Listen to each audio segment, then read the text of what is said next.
Psychiatric coercion, which is the practice of inflicting psychiatric treatment without the consent of the individual, is an extremely unethical practice. While proponents argue that it is necessary for the well-being of individuals with various psychiatric conditions, a closer examination will reveal that non-consensual psychiatry often leads to more harm than good, resulting in a variety of problems for individuals and for society. So one of the biggest problems with psychiatric coercion and non-consensual psychiatry is the inherent and blatant abuse of power. When individuals are forced into psychiatric treatment against their will, their autonomy and rights are violated in horrible ways. This not only undermines their trust in the medical profession, but also erodes the basic principles of personal freedom, autonomy, human dignity, and self-determination. By denying individuals the right to make decisions about their own bodies, minds, and souls, psychiatrists and their cronies perpetuate a system that prioritizes control over individual well-being, individual freedom, and individual responsibility. Additionally, non-consensual psychiatry can have long-lasting negative effects on the individuals it is being inflicted upon. Forced treatments can cause trauma, exacerbate feelings of powerlessness, and rightfully motivate a sense of resentment towards psychiatric systems. Voluntary consensual psychiatry should remain legal. Instead of offering genuine help to individuals with respect to solving problems in living and fostering emotional well-being, coercive psychiatric practices often intensify distress and alienation. Additionally, some psychiatric drugs have side effects that can potentially result in death.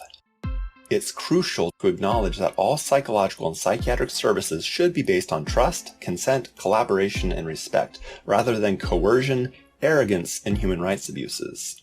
On a societal level, the unintended consequences of psychiatric coercion are problematic and pervasive.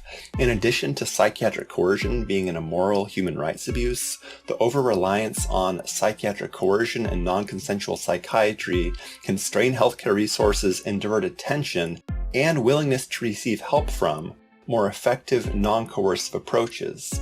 By shifting the focus towards holistic, voluntary forms of help and assistance, we can create a more harmonious and just society that addresses the root cause of emotional distress and problems in living.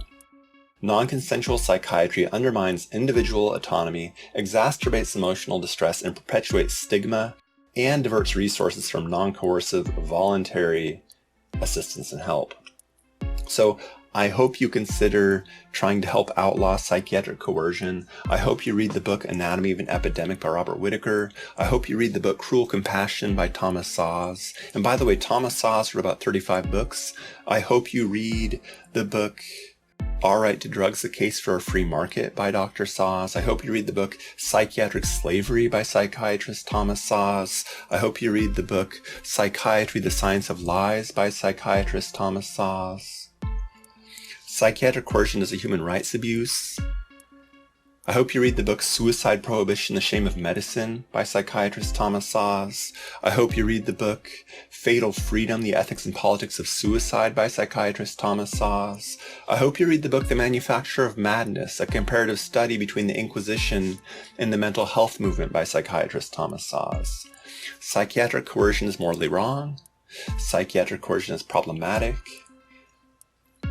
And hopefully more individuals realize this. That's all I gotta say for now. So, read my books, listen to my music, and help to outlaw psychiatric coercion and psychiatric human rights abuses. And if you disagree with me, if you disagree with Thomas Szasz, well, maybe you're a little bit arrogant, and I hope you think about that. Limitless peace.